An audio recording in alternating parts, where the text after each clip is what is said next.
Peace. What's the word, everybody? Give everybody a chance to tap in with the kid before we start building on the subject matter for the day.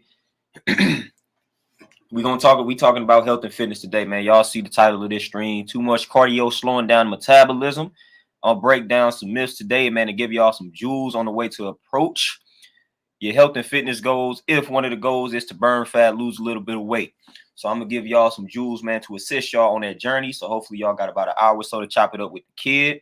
But first, I want to know how everybody living, how everybody feeling on this wonderful Monday. Y'all already know what it is, man. We talking about health, man, because health is wealth. At the end of the day, that's what it is, man. So what's the word? Talk to me before I start talking to y'all. How y'all living and feeling? Hopefully y'all getting that water in. Hopefully y'all got your fruits and your veggies ready.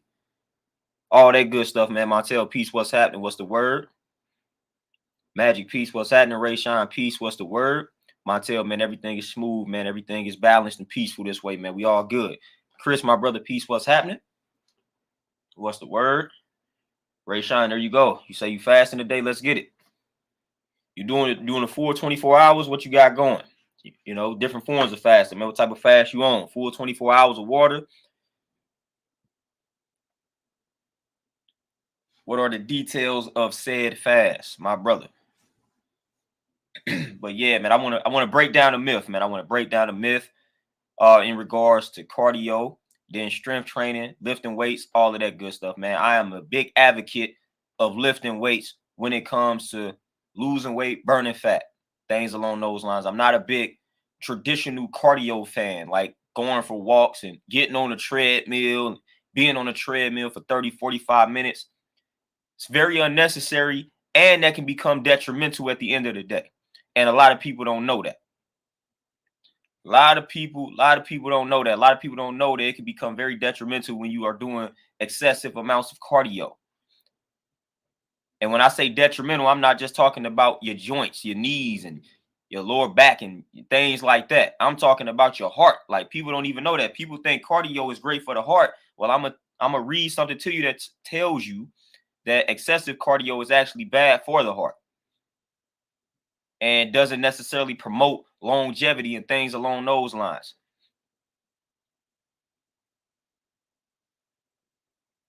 Chris, there we go. Get that water in.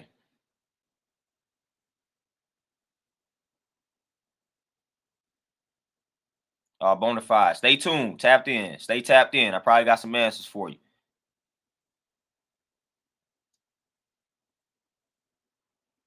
Anthony, for sure, for sure.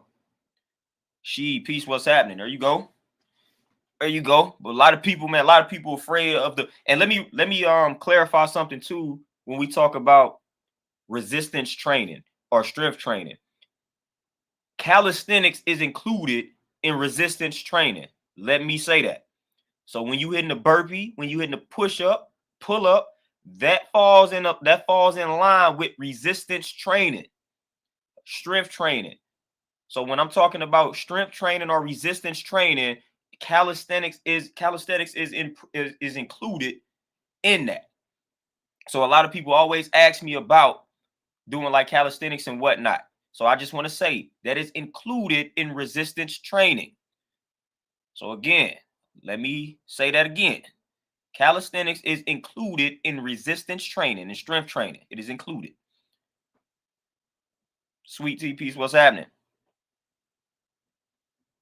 Montel, yeah, the dry fast probably the most challenging fast, but yeah, shout out to you though.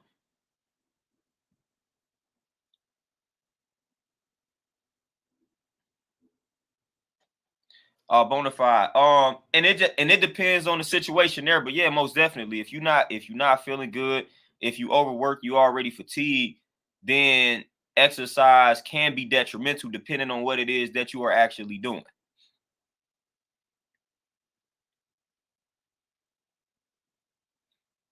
Marcus, peace, what's happening? Ricky, peace, what's the word? And I've actually solved a lot of problems by telling people to scale it back in regards to workouts, the frequency. So a lot of times, man, some people may be overly dedicated to exercise and like going hard in the gym. And I say exercise, I should say going hard, because you're supposed to do some form of exercise every day. But I'm talking about going hard. So like if you going hard 5 or 6 days a week and you hit a wall Your answer might just be to scale it back. Instead of working out hard 5 days a week, go down to 4 days a week. And your body gonna respond to that because you are resting more. And that's when you actually see your results, when you rest. So sometimes your answer might be you're going too hard. Scale it back. Scale it back. A lot of people don't know that. A lot of people think I work out every day. I don't. Right now, I'm on a 3-day routine where I live heavy 3 days out the week. And I may do some light, stretching and whatnot on the other days. But I go hard 3 days out the week right now. That's my current program. And my golden number is 4. So I've never really exceeded working out hard 4 days out of the week. And I've always achieved the best results by doing that. So I don't need to work out hard more than 4 days out the week. Like at all. If you work out hard, if you tap into the weights and do some hardcore strength training 3 to 4 days out the week, and you watch what you eat, I guarantee you will see your results. You do not need to be trying to go hard 6 or 7 days. You're going to eventually burn yourself out. And you're going to eventually regress. So I have to tell people that a lot of times, man, you do not have to. And then also, every time you work out, you do not have to work yourself out to a point where you feel like you can't move. Just because you're not sore the next day don't mean the workout was not effective. So these are things that people don't understand. Even if you're working out and you don't sweat, doesn't mean the workout was not necessarily effective. So these are things that I want to touch on before I dive into the topic for real, man. Just because you didn't sweat doesn't mean the workout is not effective. Because I know a lot of brothers that they are heavy sweaters, but they don't necessarily equate to a massive amount of weight loss. So a lot of people don't understand that the relationship between like sweat and weight loss. Like sweat really does not indicate that you are losing weight. So a lot of people think that, if I'm not sweating, I'm not getting a good workout in. Nah. Like, no, it's a lot deeper than just sweating to lose the weight, to burn the fat. A lot deeper than that. Ricky, my brother, appreciate the donation. Shantae, Internet, Peace, Queens, what's happening?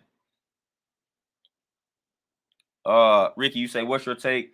Salacious Peace, what's up? What's your take on the 10,000, 12,000 steps a day for fat loss? Ricky, I'm gonna tap into that because that basically is in alignment with what I'm about to build on. All of these steps, like that's the new thing right now. They selling us all these apps, got us calculating our steps. When at the end of the day, you can do as many steps as you want throughout the day. Like that's not necessarily gonna indicate any type of weight loss. And then again, I shouldn't even say weight loss because the main objective should be to burn fat. That's what you really want to do. You want to burn fat.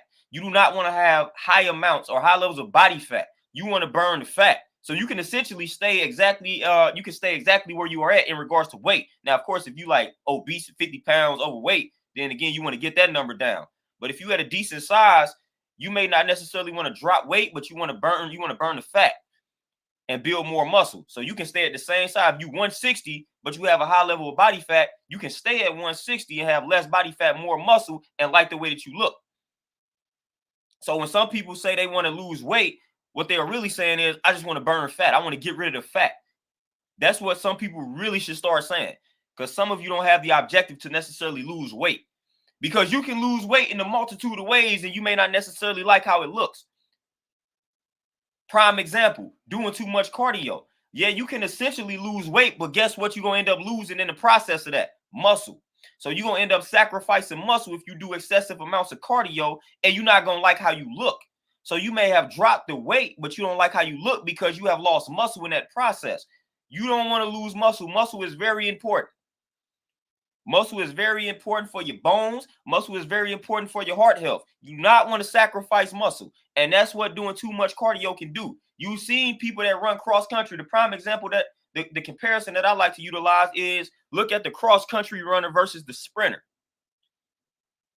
Which body type is more ideal? When you look at a cross country runner, a person that does nothing but run, like it's almost skin and bones, it really literally looks like they are sick. When you look at the sprinter, it's more muscle.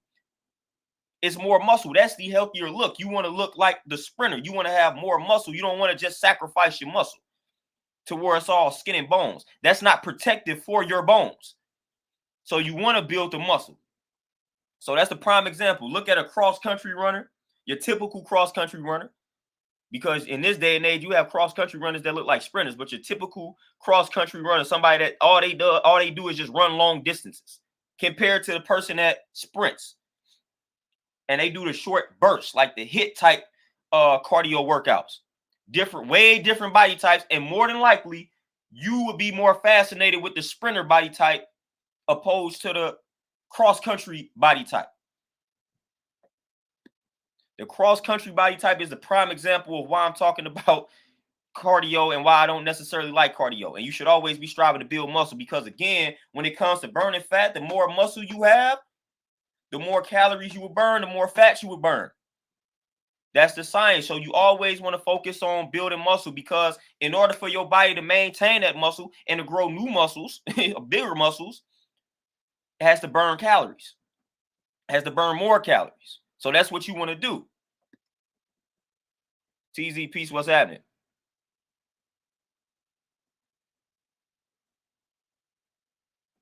Lindell Peace, what's happening?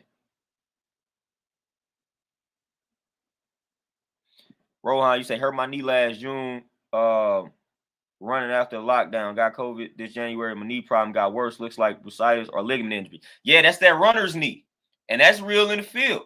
Runner's knee, man, it's a lot of things that you got to consider when you're doing a lot of running, man. Running can tear your knees up, literally. Now, again, strength training, lifting weights can tear up joints and ligaments, but that's if you're not doing it properly. If you following the proper progression and you pay attention to your form, sky's the limit for the strength training. There is no limit. You know what I'm saying? That's only going to benefit you. But excessive running, man, that's going to eventually tear your body up. It's going to tear your knees up. They don't call it runner's knee for nothing. And then a lot of times when you see dudes and when you see people with injuries in the gym, primarily like knee injuries, and they say, oh, I hurt my knee squatting. It wasn't the squat that hurt the knee. It was the form, the improper form that hurt the knee. So it was them. It's not the fact that they were squatting. They squatted improperly. And a lot of dudes, when they go to the gym, they ego lift. So they probably put too much weight on the bar, and then they were squatting improperly, and that's what hurt the knee, not the squat itself. Same with like deadlifting and things along those lines. You hurt your lower back because you probably had improper form. And then on top of that, posture. I would say 90% of the population has improper posture. So you may have gotten injured while you were working out or lifting weights, but that may have been a result of wear and tear from improper posture. So that weightlifting that you did, listen, that was just the icing on the cake. But your back was already ready to pop because of the posture, the bad posture over the years. So it was only just a matter of time before something caused it to pop like that. So a lot of times we tend to blame things on lifting weights when really it's bad posture and things along those lines. So pay attention to your posture. Pay attention to your posture and pay attention to the form. If you do everything with correct form and you make sure you focus on your proper posture and breathing, then you will be A-okay when it comes to working out, lifting weights and things along those lines. And then following the proper progression. Programming is everything. Make sure you keep a workout log and you are journaling it or documenting your workouts. How much weight did I lift? How many sets? How many reps? What was the rest time? Make sure you are documenting these things, man. That's crucial for your growth and development. You got to document the progress.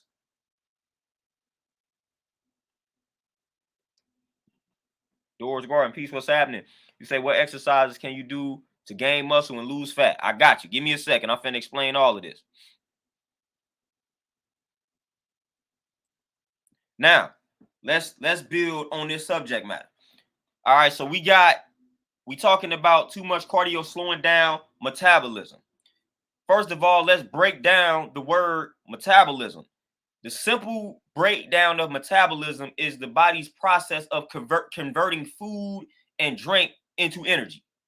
A simple breakdown for what metabolism is the body's process of converting the food that you consume and the drinks that you consume into energy. So when we study our ancestors, when we study past generations, we will come to understand that due to the fact that we didn't know when we was going to get our next meal, we evolved in a way to where our metabolism had to slow down because the body did not know when it would receive its next meal. So we evolved in a way to have slower metabolisms, what they call an efficient metabolism. This was good back in the day when we probably had to go periods of like days without eating. So that was beneficial for our ancestors back in the day. Now it's not beneficial to have a slower metabolism or an efficient metabolism because we have all the access in the world to food. So when you have this slower or this efficient metabolism, that is a problem because your body is not burning the calories as fast as it is taking them in. Then it starts to store things as fat.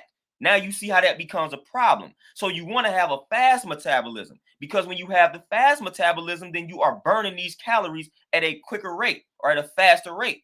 That is very important when it comes to losing weight, burning fat. You want to have a fast metabolism. You see it with the children all the time. When you look at a kid and say, oh man, they can eat whatever it is, they can eat whatever, and they can still look like they work out on a day-to-day basis. That's a fast metabolism. You know the person. I'm a product of that, having a fast metabolism. I can almost, especially back in the day, I could eat whatever it is that I wanted, and it looked like I was about to jump on the Mr. Olympia stage because that was my metabolism. I had a fast metabolism. I still have this fast metabolism. A fast metabolism is very important. You got to focus on increasing this metabolism before anything else. So now, but before I build on that, though, let me better future. Peace. Appreciate the donation. You say, so how should we use the micro and macro nutrients in our daily intake? Can you speak on the minimum amounts we should take, whether we are active or not? Got you on that. Got you. I'm going to answer these questions. Let me get to the breakdown before I forget what I want to say. But I got y'all on some of these questions. But so now we have broken down what metabolism actually is, what it means, the process of converting the food that we consume and the drinks that we consume into energy. And I say, okay, we need to have a faster metabolism in order to burn fat. How do you increase the metabolism? It's twofold. One of them may sound like a contradiction, but the best way to increase that metabolism, y'all already know, strength training, lifting weights. That's one way to keep that metabolism very high. Then on top of that, increasing your meals, increasing your calories. When I played football in college, that was when I had like my greatest physique, and I was eating 5 to 6 small meals a day, and I increased my caloric intake. Now I wasn't counting my calories back in high school, so I don't know what I increased it by, but I increased my caloric intake when I got to college. And I'm talking about body fat was ridiculous, but I gained a lot of muscle. So essentially I gained weight, but it was muscle. And I burned fat and I lost fat. And I attribute that to increasing my meals, increasing my calories, and lifting heavy. Like that's literally what I did. They literally told me, they was like, all right, man, eat 5 to 6 small meals a day because that helps with increasing your metabolism. Increasing your metabolism. Again, y'all can look this up. A lot of y'all already know this. But if you increase your meals, eat every 2 to 3 hours, and I'm talking light, healthy meals. We ain't talking eat trash every 2 to 3 hours. I'm talking about eating clean every 2 to 3 hours, 5 or 6 small meals, eating clean, not eating garbage. So don't get it twisted. I'm not telling you to just eat whatever you want for the 5 or 6 small meals. I'm talking about eating clean, eating a lot of greens, eating your fruits and veggies, things like that. Whole grains, all of that good stuff. That's what I'm talking about. But when you increase those calories, man, like your body, when you increase the calories, man, that boosts the metabolism.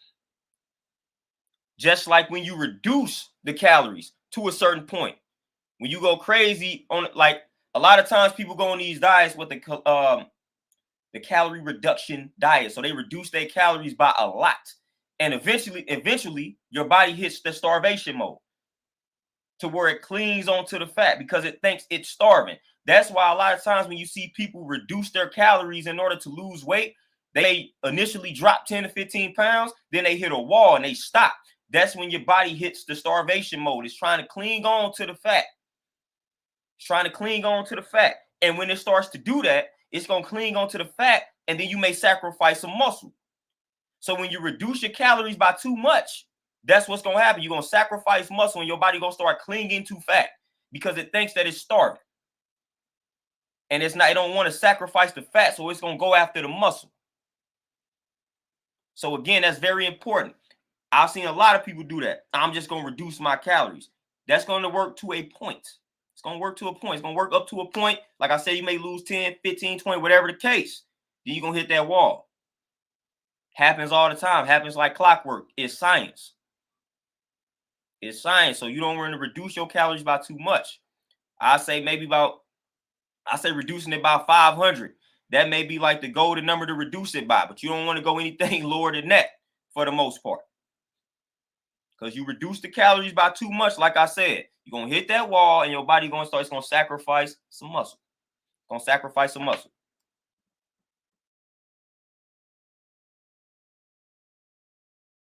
Ricky, what you say? What got you into personal training, and what memory stands out from your best client that you can recall? I've always been into fitness, man. I've been working out. I've been doing this type of stuff since I was like 13, so I always been into working out, into fitness. So it only made sense, honestly.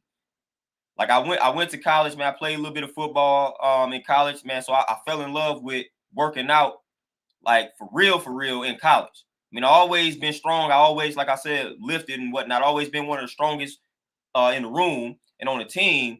But when I got to college and, I started mastering form and things like that, and I started getting very powerful, I was like, yeah, this is it. Then when I got out of college, man, I was just trying to find my way in corporate America, and I was getting rejected left and right. So I was like, man, I got to focus on something that I'm good at, that I know I can do, that I won't mind doing.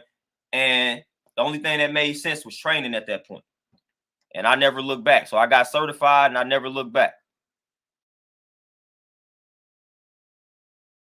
But yeah, back to increasing your intake of calories. I know that sounds counterproductive.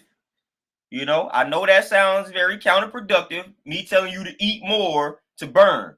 But that's the reality of the situation. That's how it works. But again, when I'm telling you to eat more, I'm not telling you to eat some garbage. I'm not telling you to eat garbage. Eat clean. So again, increase your calories, increase your meals, but make sure you are eating clean. And y'all know what clean eating is. Y'all know, stay away from all the processed foods, all the junk foods. Stay away from the white rice, white breads. Y'all know what I'm talking about when I say eat clean. Y'all know what I mean. So again, increase them calories. That may be your problem. You may have hit a wall, or you may not be losing as much as you want to lose, or you may not be burning as much as you want to burn because you're not eating enough. A lot of people don't realize that that's actually a problem. You could be not eating enough, and that's why you won't lose or burn. So again, man, if you hitting this wall, man, think about, like, man, I'm not eating enough. I got plenty of people. They come up and they be like, man, I ain't been eating that much, man, but the number on the scale isn't moving. I'm like, that's the problem. You're not eating enough. Increase those meals. Increase those meals and stay active, and you will see what I'm talking about.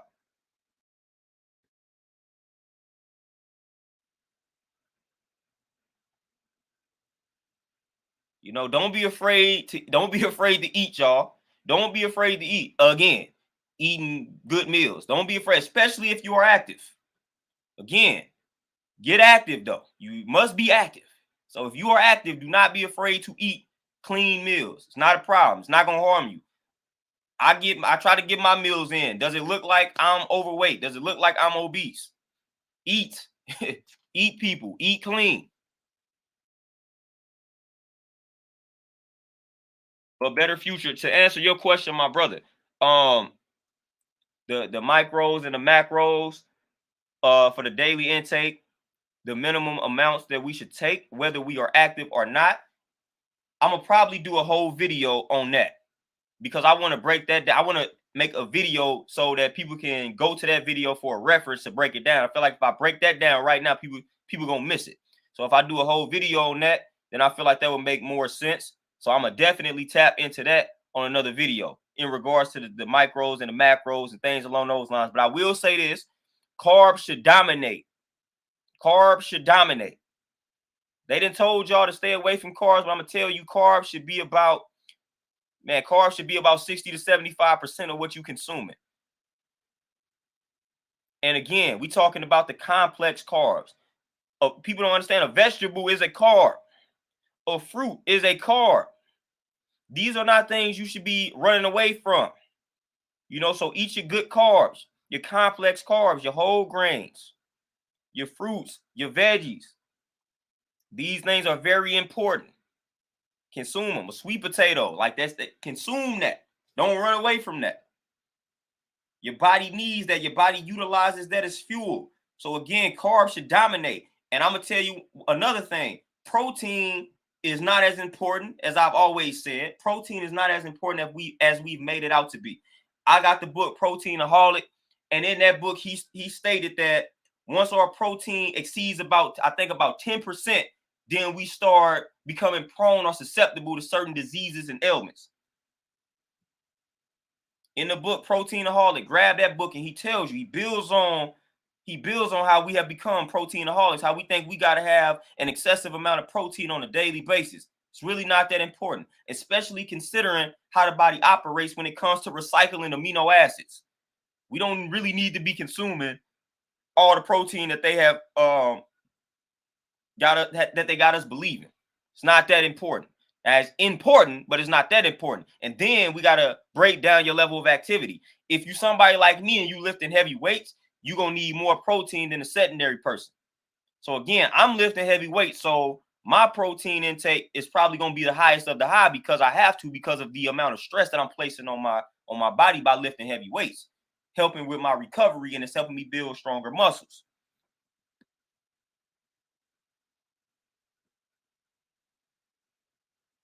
Yeah, y'all coming with them questions. Bonafide, what you say? Does that mean it's okay to eat more calories, a little bit more than normal in a day if you're having more meals versus one big dinner? Yeah, I would say don't have the big meal.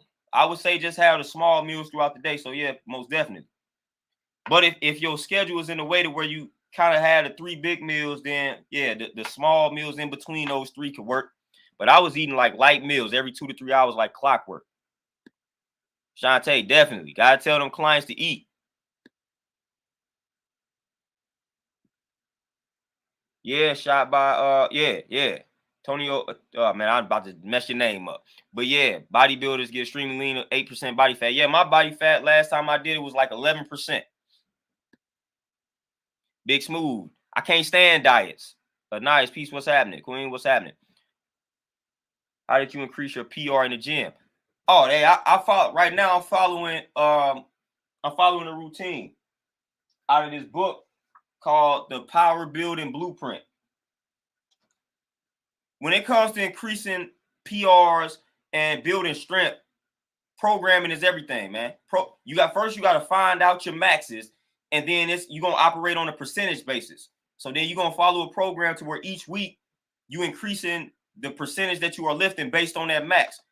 So if your max is, you know what I'm saying, if you max out on the squat, your max is 400 pounds, then you may start off a program to where you start off at 2 sets of like 4 and 72 and 75 or 72% of your 1 rep max. And then each week that percentage is going to go up. And then by the time you get to about week 16, at that point, you're ready to test your max again. And it should go up if you following a proper progression. So again, notice I'm saying following the proper progression. That doesn't mean go into muscle failure every time you work out. I'm rarely going into muscle failure. Rarely. Like I'm rarely doing a crazy amount of reps and sets. For my main lifts right now, I do 2 sets. I do 2 sets on the bench press, 2 sets on the deadlift, 2 sets on the squat. I've been following this program for like 9 weeks, and I'm telling you, my strength is increasing. That's an easy way to fatigue yourself, man. People go in there doing 6 and 7 sets on the squat. You do not need to do that if you are focusing on building your strength. If strength is your focus, then you don't need to be going crazy like that. You need to lift for the task at hand. So if the task at hand is to lift with strength, you don't need to be doing 5 or 6 sets on the bench press, the squat, and the deadlift. For one, you don't need to be doing nothing like that on the deadlift because that eventually would tear your back up. So the deadlift is one of those joints where you don't need to really be going crazy with the reps and the sets because you can compromise your lower back. And every 4 weeks, I either go real light on the deadlift, but I do that for everything. But every 4 weeks on this program, I don't even deadlift to save the lower back. Reacts, what you say, thoughts on homemade weight gainer shakes. Depending on what's in it. When I made my own joint, I used this PB powder, hemp seeds, and bananas. And I think that came up to like 30 or so grams of protein. And again, my protein requirements are different because I lift very heavy. So I need way more protein than the average person.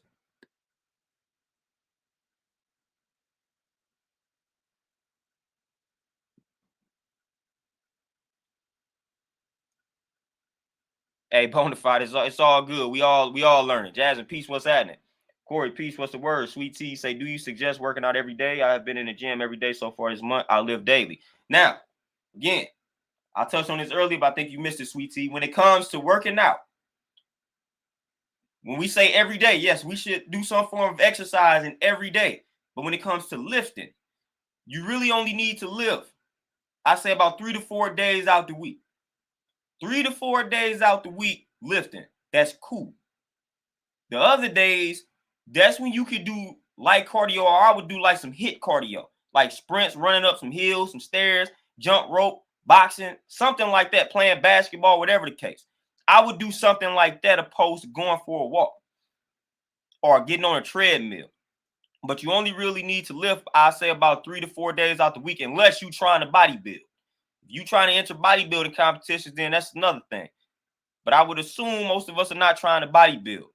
So if we're not trying to bodybuild, man, you only need about 3 to 4 days of some strenuous lifting. And then I would say the other 2 to 3 days is what we call active resting. You know, so you're not lifting, but you're still doing something. And I would recommend, like I said, some HIIT intervals. Like I don't really do the steady state cardio when you're running for 30, 45 minutes. That's unnecessary.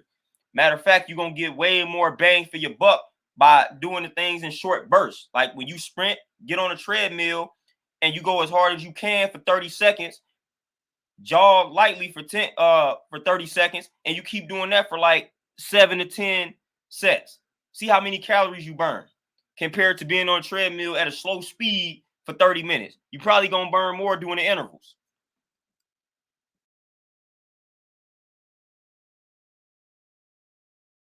So now, let me, man, I was about to say something. Something slipped to my Queen Peace. What's happening? Something slipped right through my mind as I was about to break it down.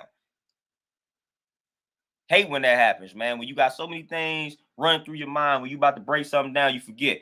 Okay, I think hold on, before I get to it, Kane Plays, you say, what about push-ups? Can you do those every day? Yeah, most definitely. You can do push-ups every day.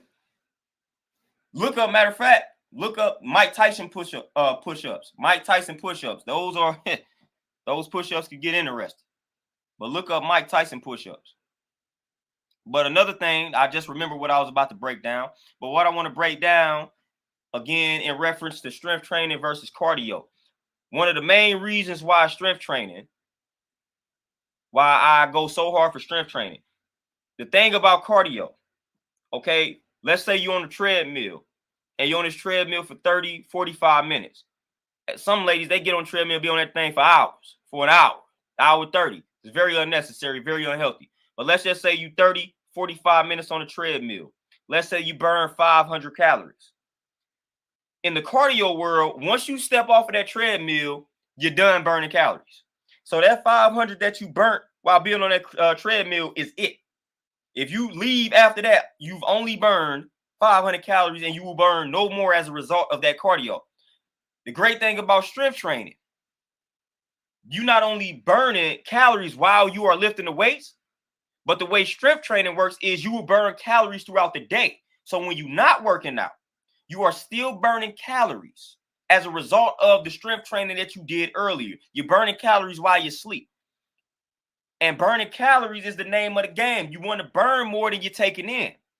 So anything that we can do to burn more calories over time is something that we should be indulging in. So when you strength train, when you walk out of the gym and you've lifted heavy, you're not done burning.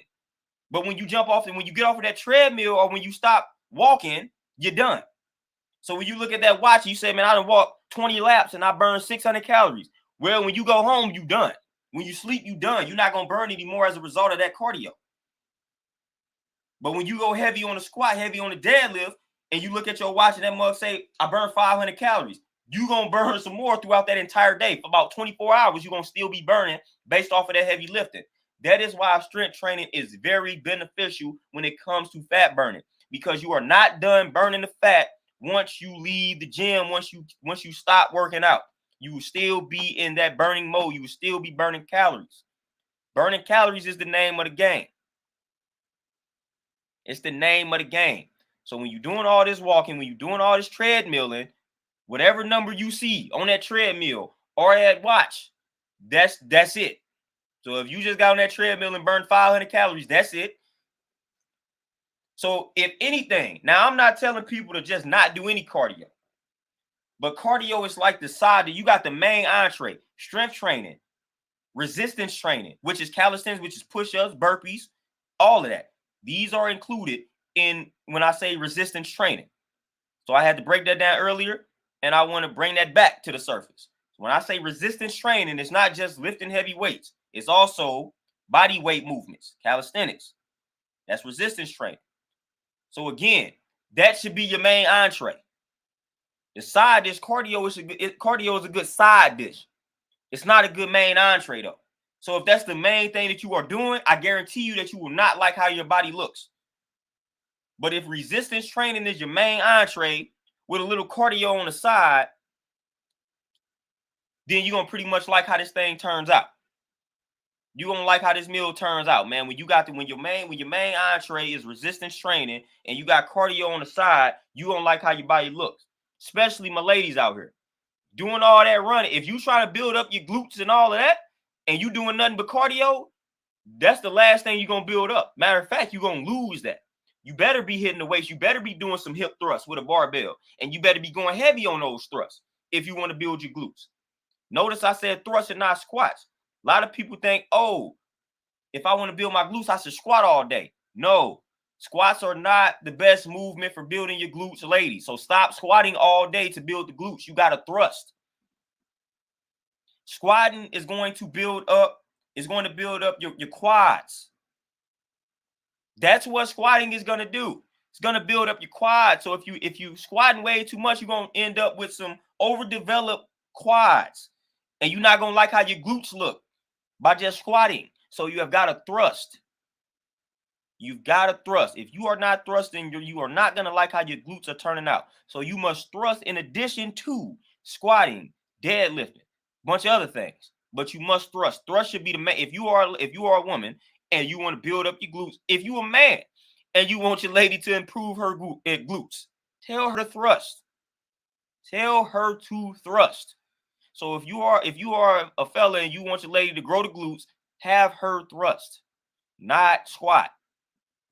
Squatting is, again, beneficial, but if you are trying to target your glutes, that's not the golden thing to do. It's not the golden exercise like people have taught you.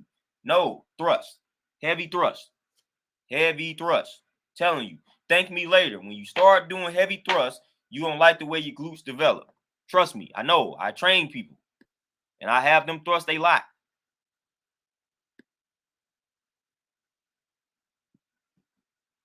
Chris, I know a lot of people that do that. Ricky, you say, what rep setup do you recommend for squats if the goal is strength, muscle gain? All right, Ricky. So if you are after strength, then we keep the reps between 1 to 5. If strength is what you after, 1 to 5. Like right now, I'm building up strength. So my squat, my deadlift, and my bench press, I'm doing like 2 sets of, it started off 2 sets of 4. And then when I got to close to 80%, now it's 2 sets of 3. And then that's going to eventually turn into 2 sets of 2 as I get closer to my 1 rep max. So that's what I'm doing right now. Now, if you're trying to gain the muscle, hypertrophy is what they call it. So if you're trying to build muscle, then we in that 6 to 12 range. We in that 6 to 12 rep range for about 4 sets, maybe. So if you building strength, meaning you about to be lifting extremely heavy weights, you don't need to go crazy on your sets. Like right now, I'm doing 2 sets. And like I said, started off at 4, then it went down to 3, then it's going to go down to 2, then it's going to go down to 1. But if you're trying to build muscle, then you're going to increase the sets to about 4. and then you're going to increase the reps to about 6 to 12. I would say start at 6. So again, this is what I would say do. Let's say you're trying to increase your squat. You're trying to build muscle by utilizing the squat. So I would say start off at 4 sets of 6 reps. Then the next week, take that same weight and go up to 8, 4 sets of 8. Then the next week, you go up to 10. Then the week after that, you go up to 12. So once you were able to do 4 sets of 12 reps, then now you go back down to the 6 and increase the weight. So stay at that same weight until you're able to do 4 sets of 12. Then you increase the weight by 5, 10 pounds, and then repeat that process. That's how you're going to grow those muscles. And then again, another thing to take into consideration is your rest time. If you are trying to grow the muscles, do not rest for that long. I say give yourself about a minute to 2 minutes, no longer than 2 minutes rest. No longer than 2 minutes. And you're going to see the burn is crazy. See, a lot of times people are comfortable when they're working out. They don't push themselves. Hence why some people come to trainers. And one of the ways that they don't push themselves is they rest too long. So you'll watch a person and they'll hit a set on the squat. They'll hit 6 or 7 or 8 reps on the squat. Then they sitting back chilling for like 4 minutes. You're not going to achieve any results doing that. You're not going to achieve any results doing that, man. You got to get in, get out. That's why when I used to work out in the gym, I never stayed in the gym longer than an hour because I'm getting to it. Like, I'm not coming here to play. Boom, I'm going to hit my set. Now, if you lifting heavy, then you want to rest like 2 to 3 minutes. Give your muscles time to recover. That's if you're lifting extremely heavy. But if you're trying to just build muscle or endurance, you do not need to be resting longer than about a minute, minute 30. I'm being generous by saying 2. Minute 30, next set. When we was playing football in college, when I played in college, our rest time was the time it took for the person to complete their set. So I'm going to squat, and then the next person squats, and say they doing 12. My rest time is their 12 reps. That ain't nothing. Then I gotta be ready to go again. That's when you really start to see results. When you decrease that rest time. Stop playing around. When you're working out, get to the money. Stop resting for so long. Like, that's probably one of your problems too. Now, I'm talking to everybody. I know everybody. Everybody want to be comfortable. People are afraid to get out the comfort zone. So stop resting for so long. I know you're doing it. I know y'all are doing it. I know it. Because that's what we like to do. We like to be comfortable. We don't really be pushing ourselves like we think. So stop being so comfortable. Stop resting for so long. Get right to it. Minute 30. Boom. Next set. Minute 15. Next set. Minute 20. Next set. Moving on to that next exercise. Stop playing with them weights, man. Stop playing with them workouts. Stop looking at that phone. Matter of fact, when we lifted in college, we had to put our phones up. We had to put our phones in the locker. Now, again, I know we're going to vibe the music, but, man, stop looking at your phone when you're working out. It's very important. Listen, the mind-muscle connection is important. If you want a body part to grow or if you want a body part to shrink, when you're working out, you got to visualize it. You know what I'm saying? So you got to focus on that body part. If you working your arms when you curling, man, you got to look at them arms, man. You got to visualize this stuff, man. You got to be in tune. You got to be tapped in when you're working out. You got to be tapped in, tapped all the way. You got to be focused. Get your playlist together before you start the workout and then let it ride out. Stop being distracted by your phone when you work out. That is a pet. Like, put the phone down when you're exercising. You could afford 45 minutes of no phone. You can afford that, man. You can afford that. Put the phone up, 45 minutes to an hour of just you working out. Like I said, get your playlist together. Get your favorite songs together. 45 minutes to an hour worth of the music, and then let it play. Let it rock. Let it rock. Like I said, we was forced to do it in college, man. It was like, man, you got to push. They didn't even let us work out with shorts that had pockets. That's what we was on. That's what we was on in college. We couldn't even work out with shorts that had pockets. That's how grimy it was. They put the music up on the speaker, and we had to have our phones up. We couldn't have anything in the pockets. So again, eliminate distractions when you're working out. Don't, for the life of me, I see people at a track walking around talking on the phone. I see people on a bike talking on the phone, on the treadmill talking. Don't do that. You got to be focused. Got to be focused. Brandon, defeating the purpose big time. Anthony, let's get it.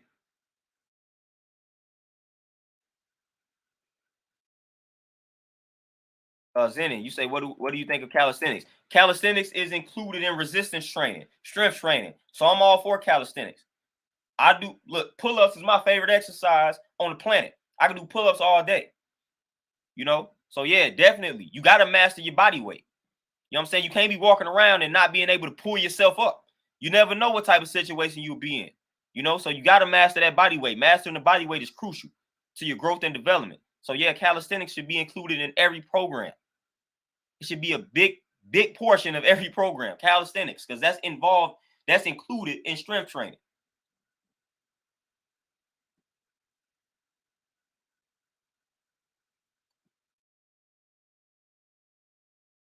Quantify, you say is so it's 10 bad for 15 pounds. Should I do less of them with heavier weight? Yes.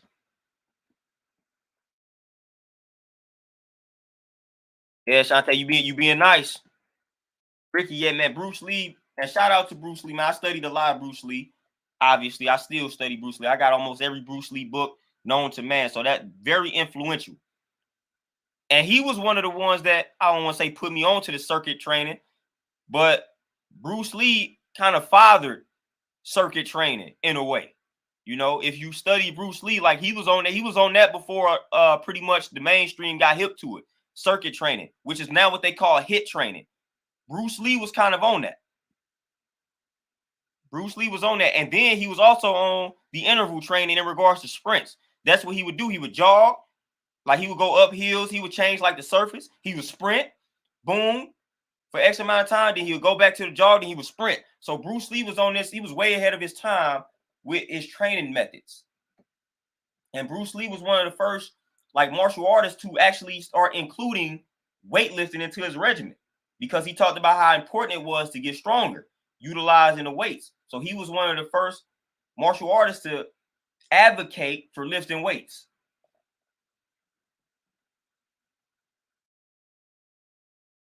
You know, so a lot of people don't know that about Bruce Lee, man. But Bruce Lee pioneered a lot that he don't really get credit for.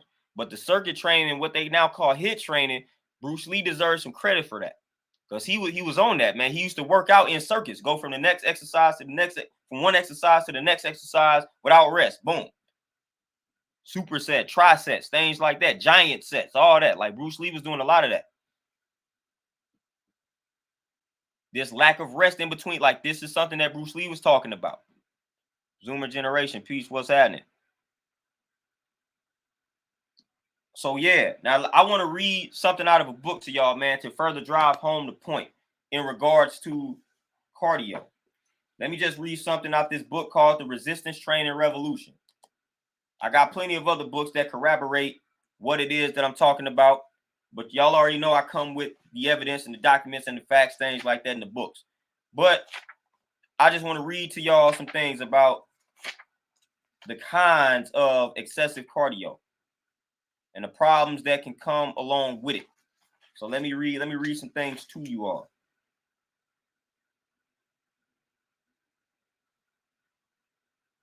Now, let's talk about it. Like in this section, it's called Other Cardio Concerns No One Has Told You About. Let me drop some jewels on y'all in regards to some cardio concerns that y'all may not have been hip to. Heart complications. See, that's important because a lot of people have told you to do cardio to improve your heart strength. But let me tell you why excessive cardio can cause problems to the heart. Studies have been conducted looking at the other end of the exercise spectrum to see whether more exercise is always better. One of these studies was published November 2017 in the Mayo Clinic Proceedings. Researchers found that people who exercise well over the National Physical Activity Guidelines for many years were more likely to develop coronary artery calcification by middle age. CAC, which is measured using CT scans, indicates that calcium-containing plaques are present in the arteries of the heart, a predictor of heart disease. The study included almost 3,200 people. Researchers followed them for 25 years, starting when they were young adults. People who exercise 3 times the recommended amount, or the equivalent of 450 minutes a week of moderate cardio activity, had a 27% higher risk of developing coronary artery calcification.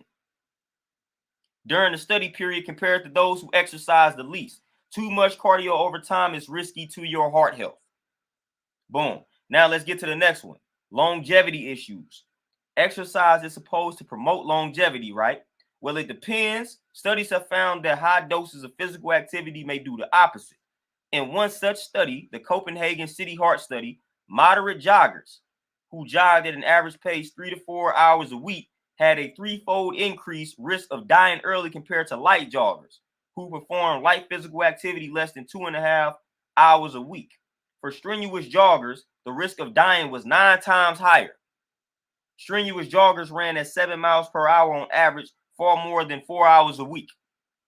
The researchers concluded, on the basis of current knowledge, if the goal is to decrease the risk of death and improve life expectancy, going for a leisurely jog a few times per week at a moderate pace is a good strategy. Higher doses of running are not only unnecessary, but may also erode some of the remarkable longevity benefits conferred by lower doses of running.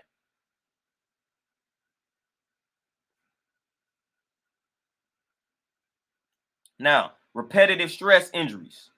Over the past 35 years, the number of Americans who jog or run has risen 20-fold. In 2018, the number of U.S. joggers and runners was estimated to be nearly 60 million. I'm glad that so many people are moving their body, but this activity can come at a price to your joints. Depending on what kind of cardio you do, your ankles, knees, hips, and lower back can take a real beating. Cycling can create poor posture in your shoulders and back. Even swimming, a form of cardio credited with being joint friendly, can cause shoulder issues over time. These problems occur because cardio usually has a set type of movement that you do repetitively with no regard for balance. For example, running uses the legs and upper body in the same ways over and over again. To prevent overuse injuries, you need balance with your movements. Last part, low energy.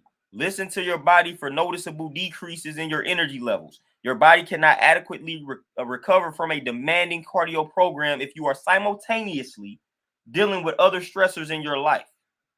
As a result, you get tired, worn out, prone to illness and injury. As a rule of thumb, if exercise recharges your energy levels and makes you feel revitalized, then that's a sign that it's doing you good. But if you're overly exhausted afterward, it may be taxing your body and depleting vital energy reserves. Now, those are some concerns that come with excessive amounts of cardio that you may not have known. And AR said, you say as a middle and long distance runner, I couldn't agree more. And again, I'm also speaking from experience because in high school and college, I was always a sprinter. So shortly before I graduated college, I said, okay, I've never been good at running long distances. So I said, okay, man, I want to master that because I felt like that was a challenge.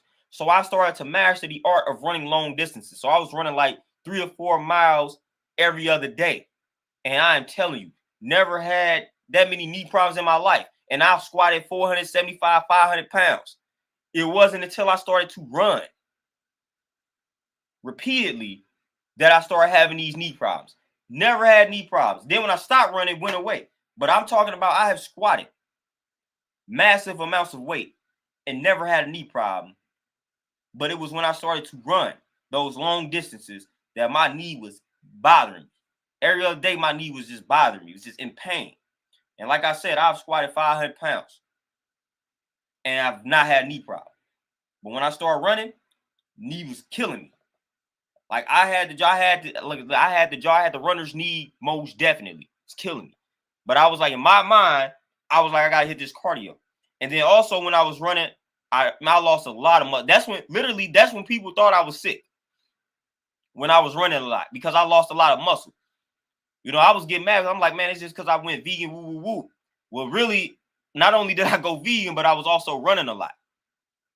Like I was running a lot and then I went vegan. So I lost all my, you got to understand, like when I was in college, I was jacked. Like I was swole. And then all of a sudden I went vegan. I just started running and I wasn't lifting weights like that. Man, I lost all muscle. And looking back on it, I probably did look sick a little bit, you know, because that was the running and that was me not lifting plus the change of eating. So yeah, I lost weight, but I ain't like how I looked at all. I was like, I look frail. I'm like, I ain't like that, man. I was looking way too frail. I was like, nah, I'm not doing that. So I scaled back on the long distance running, went back to the short distance, went back to the sprints or the hit, the short burst or running hills, things like that. And I got back to the strength training.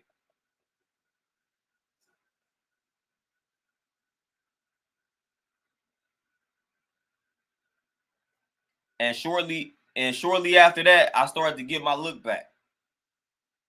I started to get the muscle back.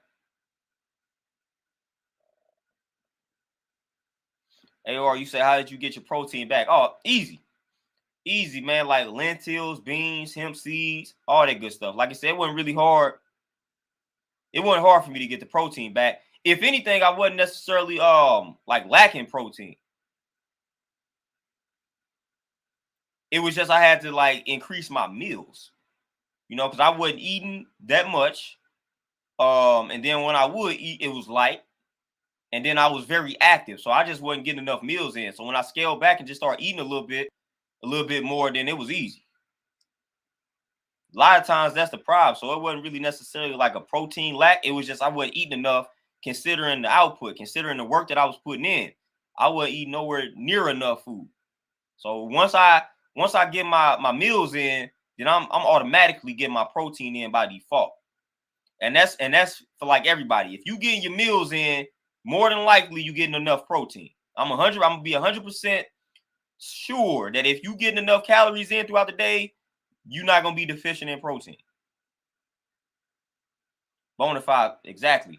And I'm telling y'all, if you have never experienced the high of, my brother mentioned PRs early, it's a different kind of feeling when you achieve a PR, lift some weight that you didn't think you can lift.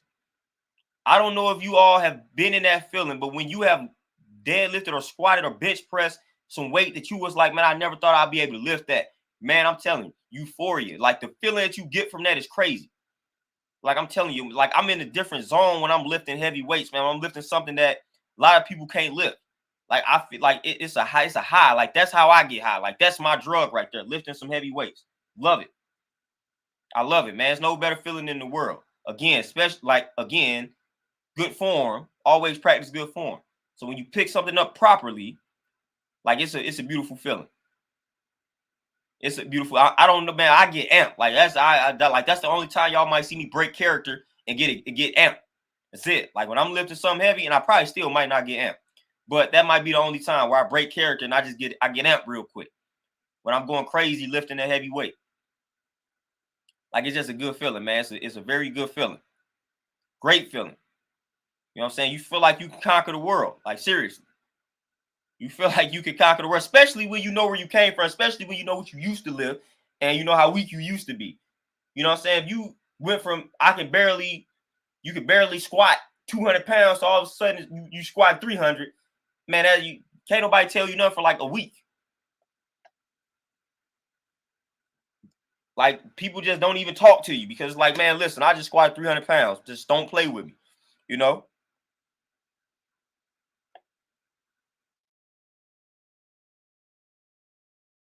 AR, yes. Yeah, yeah. More consumption, just getting the calories in.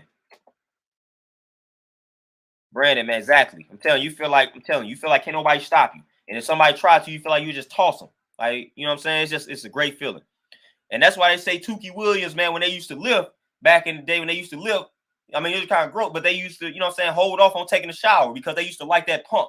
So they'd go lift, take their shirts off, and just walk around because of that pump that you get from lifting heavy weights and whatnot. So they just walk around on swole after they get done lifting, you know? Man, it's just a good feeling, man. You lift some heavy weights, you just want to walk around for some hours like, yeah, look what I did. You know what I'm saying? Look at that. Look at these muscles forming.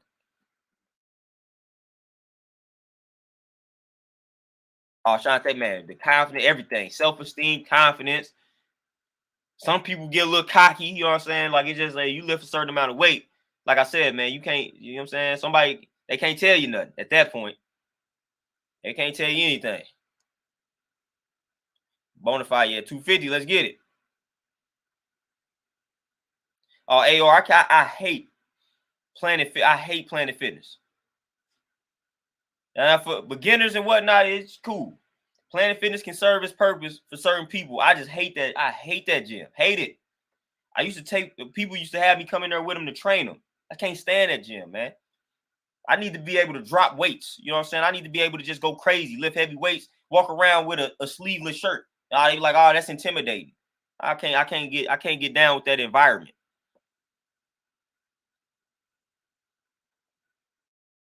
Chris, there we go. A mechanic strength is also necessary.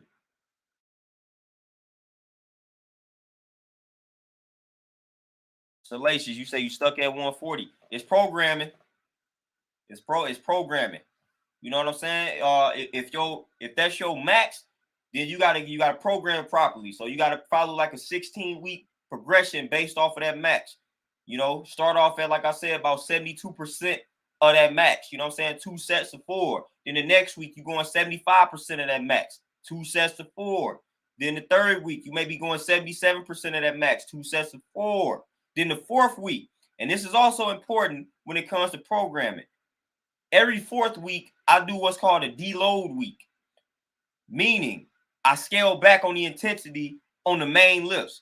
So I was speaking on this earlier. So every fourth week, I don't deadlift to preserve the back. And then for the squat and the bench press, I lift lighter than normal, lighter than usual. So if I was at 77% of my max on week 3, then week 4, I may go down to 55% of my max. That's very beneficial. A lot of times people try to go hard every week and they don't give themselves a lighter week. That light deload week is crucial to your growth and development. So every fourth week, kind of tone it down a little bit and then pick right back up where you left off week 5. And then if it's week 8, then week 9, and so on and so forth. But every fourth week, if you following, like if you strength training and things like that, you want to scale it back on the main lifts. Scale it back. I'm telling you, would thank me later.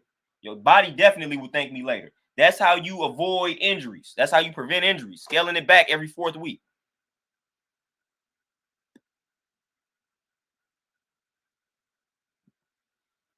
But Salacious, I don't know if you're talking about 140. Like, I don't know which lift you're talking about. But if you're talking about the bench press, like I said, focus on the percentage progression.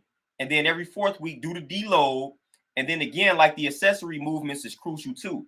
So if you striving to increase your bench press, then you want to start doing shoulder presses. You want to do skull crushers. So when it comes to bench pressing, man, you want to make sure, and then even the back, you want to make sure you got strong shoulders, strong triceps, and you want to make sure your core is strong, which the core is the abs, the lower back, all of the hips, all that good stuff. So like when I'm bench pressing, I make sure I shoulder press and I do some tricep pull downs, or I may do skull crushers. So you want to make sure you are building up the the secondary muscles. So you got primary muscles. So you may just be bench pressing, but you're not doing anything to improve the strength of your shoulders. That's why your bench press ain't moving. You may have weak triceps, and that's why you're not moving. Same when it comes to squats. If you want to squat, you want to get your squat up, hip thrust, do some thrust. It may not necessarily be, you may have to do some surrounding movements to improve that lift. Deadlifting, man, you can do snatch grip on the deadlift. You can do deficit deadlifts. You can do bent over rows. You can do things that help you at certain portions of the deadlift. So that's what you need to focus on. Same with like bench press. You know, so it's a lot of different ways to break through that wall, that plateau. It's a lot of different ways to break through it. But give me some time. I'll help you break through all of that though. Because I've been moving along this progression rather nicely. I would say I probably can afford to eat a little bit more. So that's what I'm working on now. But for the most part, man, I know the strength is getting up there. I know the strength is getting up there. Yeah, Shantae, yeah, that's a good way to do it. You know what I'm saying? You going crazy in the gym 3 weeks. Week 4, all right, we're gonna do home base. We're gonna do home base. Then we're gonna go back, get back to it week 5. And I mean, that's great for the body, man. The moment I start incorporating those type of weeks, man, I'm telling you, I'll be feeling rejuvenated. You know, you ain't gotta go hard every week. It's okay to have a week where you're just going through the motions and focusing on form. So lighten the weight and focus on form. It's okay to have those type of weeks, man. You ain't got to go in there bench press 300 pounds every time you go in there. Bench press 135 and make sure you do it slow and controlled. Focus on your form. Same with the squat. So this type of stuff is very important, man. A lot of people sleep on these things, man. We want to go hard every time we go in there. No. Nope, that's unrealistic. Chaos, peace, what's the word? But yeah, that's very unrealistic. But y'all, man, with that being said, man, I only wanted to build for like an hour, man. Like I said, man, I'm on the move, man. So I'm on here less and less, man. But when I'm on here, I'm trying to be effective and give y'all some jewels, man. We're not gonna waste time. We're not gonna waste energy, man. So every time I tap in with y'all, I'm trying to give y'all some jewels, man. Some things y'all can implement to improve your health mentally and physically. You know, we're gonna come with the information. Get short and to the point, man. So hopefully y'all picked up on some jewels on this particular stream. But I gotta go ahead and take care of some things. Then I gotta head back up to this gym, finish off these clients for the day. Then back at it tomorrow. Y'all know how I do it. So I may tap back in with y'all again. Not tomorrow, probably Wednesday or Thursday, depending on how we feeling. But I'm gonna definitely put out some short videos, man. Give y'all some inspiration and some motivation. You know what I'm saying? I got a new phone now, so we in that thing, man. I can do more of my shorter videos via the phone. But I appreciate the donations, man. Appreciate y'all tapping in with the kid. I'm out for this wonderful Monday, man. Make sure, like I said, y'all get y'all greens in tonight. Make sure y'all eating a green heavy meal tonight. You know what I'm saying? Drink you a green smoothie, eat you a salad, steam some veggies, whatever the case may be, man. Eat y'all greens tonight, man. But I'm out. I appreciate y'all. It's peace as always. Y'all be easy, though. Peace.